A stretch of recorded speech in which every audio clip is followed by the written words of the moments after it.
నమస్తే welcome to NTV sports. Champions trophy 2025లో తమ చివరి మ్యాచ్లో ఇంగ్లాండ్ జట్టు దక్షిణాఫ్రికా చేతిలో 7 వికెట్ల తేడాతో ఓటమి పాలైంది.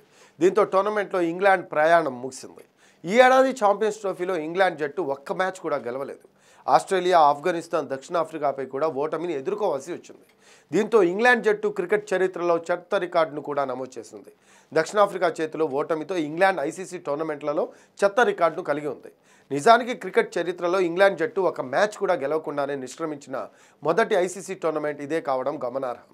ఇప్పటివరకు ఇంగ్లాండ్ జట్టు టీ20 ప్రపంచ కప్, వన్డే ప్రపంచ కప్, ఛాంపియన్స్ ట్రోఫీ ప్రతి టోర్నమెంట్లో కనీసం ఒక్క మ్యాచ్లోనైనా విజయం సాధించేది. కానీ ఈసారి ఒక్క మ్యాచ్లో కూడా విజయం సాధించలేదు. ఛాంపియన్స్ ట్రోఫీలో వరుసగా 3వ ఓటమితో జోస్ బట్లర్ కెప్టెన్సీ కూడా ముగిసింది. ఆఫ్ఘనిస్తాన్పై ఓటమి తర్వాత బట్లర్ కెప్టెన్సీ నుంచి తప్పుకోవాలని నిర్ణయించుకున్న సంగతి తెలిసిందే.